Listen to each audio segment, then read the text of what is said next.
हिंदुस्तान के राजनीति के दिग्गज राजनेता नितिन जी गडकरी, इनके ज़्यादातर स्पीचेस राजनीति से परे होते हैं। ग्रामीण क्षेत्र के किसान हो, मजदूर हो, उनके जीवन में उन्नति किस तरह से लाई जाए, इस बारे में वे ज़्यादातर बात करते हैं। इस वीडियो में भी उन्होंने वही बात की है, तो चलो सुनते हैं। And the most important thing is that is the reason that they are not only wealth creator, they are the job creator, they are the employment creator is the most important thing. In the present situation in our country, we have 12% growth rate of agriculture. गांव, गरीब, मजदूर और किसान, इनका अगर कल्याण करना है तो हमें rural agriculture and tribal India में ग्रोथ बढ़ानी होगी। और ग्रोथ बढ़ाने का संबंध जो है वो कैपिटल इन्वेस्टमेंट आवश्यक है, इंडस्ट्री खोलना आवश्यक है, इसके साथ ट्रेडर्स, बिजनेसमैन, टेक्नोलॉजी, रिसर्च सब आवश्यक है। पर सबसे इम्पोर्टेंट चीज़ है कि entrepreneurship is the key of success. बहुत से लोग ऐसे कि जिनके पास डिग्री नहीं है पर वो अच्छा काम कर सकते हैं। मुझे अभी 6 डिलीट मिली, तो कभी कभी मैं अभी डॉक्टर नाम लगाता नहीं हूँ, बिकॉज मुझे ट्रूली ये बात को पता है कि मैं इतना विद्वान नहीं हूँ। पर प्रैक्टिकल लेवल पर जब काम करते हैं तो उसमें सबसे इम्पोर्टेंट चीज़ होती है जिसका संबंध कोई डिग्री से नहीं होता। First important thing is positivity, second important thing is transparency, corruption free system, third important thing is fast track decision making process, and fourth is commitment for your goal. और सबसे important चीज़ जो है, जो मुझे लगता है विरासत की बात करें, आपके लिए भी बहुत महत्वपूर्ण है। जैसे हमारे यहाँ पॉलिटिकल पार्टी में होता है तो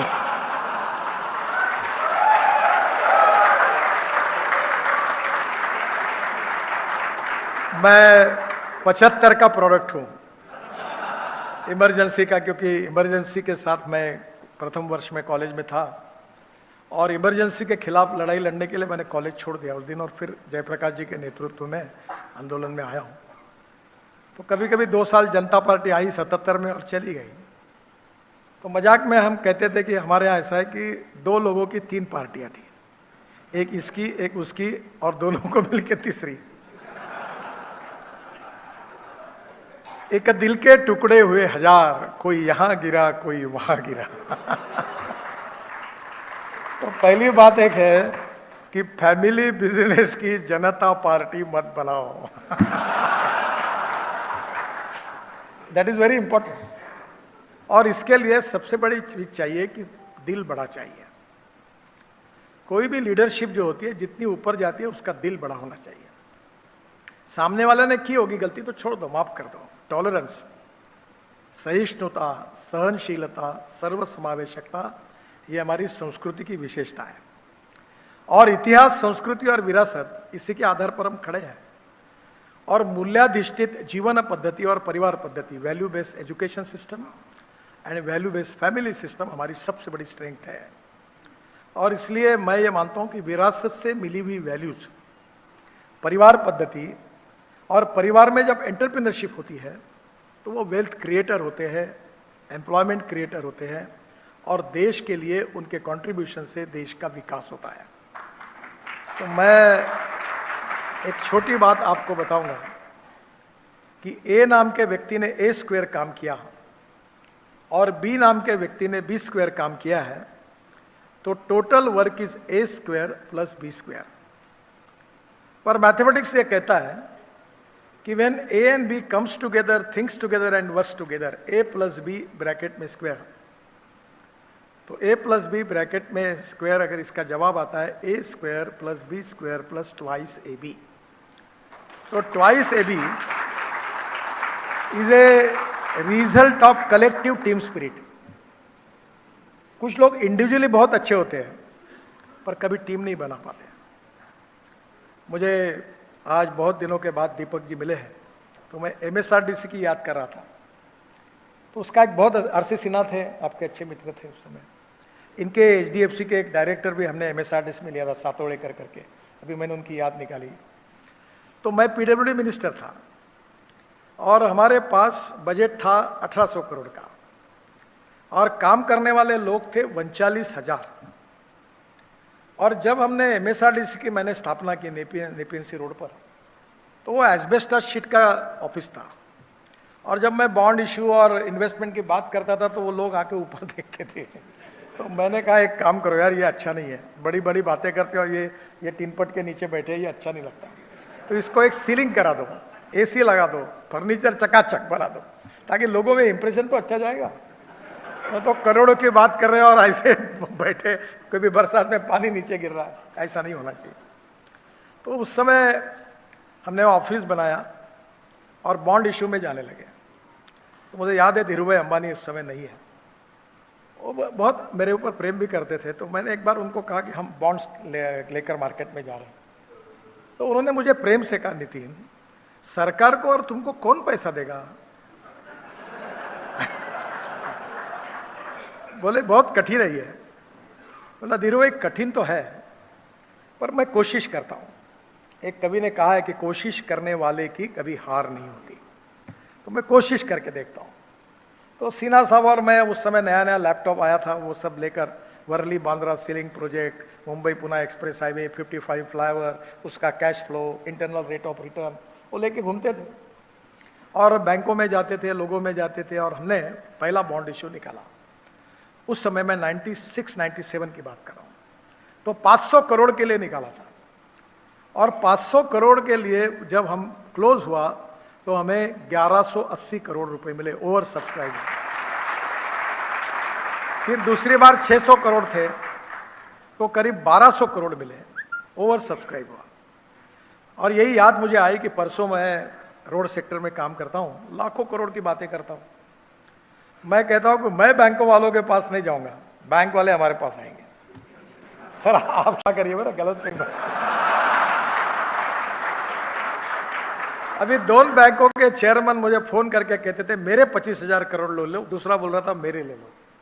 अब पैसे का हमें कोई प्रॉब्लम नहीं। अब मैंने कहा कि अब वो पैसे जो है बड़े लोगों के पैसों से रोड नहीं बनाना। हमने इन्विट मॉडल लाया, जैसे BOT, PPP, हाइब्रिड एन्युटी, अलग अलग प्रकार के मॉडल है। तो इनमें एक इन्विट मॉडल लाया, और मैंने कहा इस हिंदुस्तान के रोड अगर बनेंगे तो गरीब लोगों के पैसे से बनेंगे, चपरासी, कांस्टेबल, पत्रकार, नौकरी करने वाले, पेंशनर, रिटायर्ड लोग। और हमने इन्विट में इस बार पहला इन्विट बॉम्बे स्टॉक एक्सचेंज में लॉन्च हुआ, और 10 दिन के बाद मैंने तारीख दी थी, 10 दिन का पीरियड था। मैं अपने फैमिली के साथ गोवा में गया, बड़े मुश्किल से समय निकालकर हम सब लोग वहाँ गए थे। तो पहले दिन जैसे लॉन्च हुआ, 7 घंटे में वो 7 टाइम्स ओवर सब्सक्राइब हो गया। तो मुझे चेयरमैन का फोन आया कि सर जल्दी आओ, वो 10 दिन को छोड़ दो, नहीं तो पैसा जमा हो जाएगा, फिर प्रॉब्लम आएगा वापस करने में, हम इतना नहीं ले सकते, ओवर सब्सक्राइब हुआ है। तो मैंने बोला क्या करूं? बोले यहाँ कार्यक्रम स्टॉक एक्सचेंज का 10 दिन के बजाय 2 दिन में करेंगे, आप घंटी बजाओ और इसको खत्म करो। हिंदुस्तान में पैसे की कमी नहीं है, काम करने वालों की कमी है। और इसलिए मुझे लगता है कि ये काम, आप भी जो वेल्थ क्रिएटर है फैमिली बिजनेस में, सबसे इंपॉर्टेंट चीज़ याद रखना कि बिजनेस में, पॉलिटिक्स में, सोशल वर्क में हर समय एक चीज़ सबसे महत्वपूर्ण है, that is human relationship is the biggest strength of politics, business and everything. ये जो लो है ना, यूज एंड थ्रो, ये कभी मत करिए। और ह्यूमन रिलेशनशिप होगी तो आपकी टीम अच्छी बनेगी, और टीम अच्छी बनेगी तो आपको ये ढूंढना पड़ेगा। अभी मैं क्वालिटी कंट्रोल के बारे में बहुत आग्रही हूँ। तो हमारे यहाँ एक अधिकारी है, मेंबर है, वो बड़ा स्ट्रिक्ट है, इंटीग्रिटी से स्ट्रांग है, पर हर काम उसके पास जाता है तो निगेटिव होके पूरा खत्म ही कर देता है। यानी उसके पास उसका पूरा ज्ञान, वो कोई काम कैसे ना हो इसके लिए ज्ञान लगा देता है। आदमी अच्छा है, होशियार है। तो मैंने कहा ये इसकी क्वालिटी का उपयोग सही होना चाहिए, इसको क्वालिटी कंट्रोल का इंचार्ज बना दो। हर कॉन्ट्रैक्टर को नींद नहीं आएगी, मैनेज नहीं होगा, पैसा नहीं खाएगा और सबको तकलीफ देगा। ये तकलीफ देने के ही लायक है, इनके छाती पे कूदे बिना काम नहीं होगा।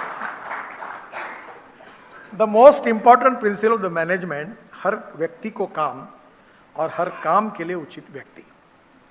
अभी मैं पॉलिटिक्स में हूँ, तो मेंबर ऑफ पार्लियामेंट हूँ, पार्लियामेंट में चुन के आता हूँ।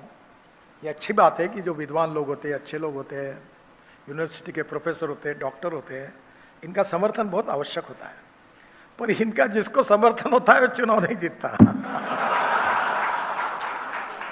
चुनाव जीतता कौन है? जिसको रिक्शे वाले, फुटपाथ पर रहने वाले, झोपड़पट्टी के मवाली, जो एक साथ होकर जब साथ देते हैं तो चुनाव की मार्जिन बढ़ती है। मैं 3.5 लाख वोटों से चुनाव जीता हूं, पर मेरे को रेड लाइट एरिया में 90% वोट मिले, क्योंकि वहां भी मैंने काम किया। अलग अर्थ मत निकालना।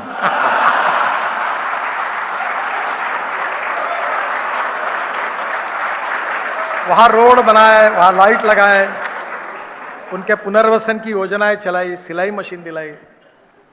तो पॉलिटिक्स में क्या होता है, एक ने एक्सप्लेन किया था कि what is the meaning of politics. उसने कहा था vote from the poor and money from the rich. और ये सही बात नहीं है। हमें सबका वोट भी चाहिए, तो इसके लिए we need to develop our personality where we have good human relationship.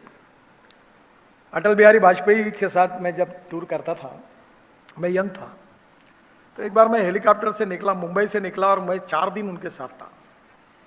उनका असिस्टेंट के रूप में, मैं पार्टी का जनरल सेक्रेटरी था महाराष्ट्र में, तो हम अलग अलग जगह सभा होती थी।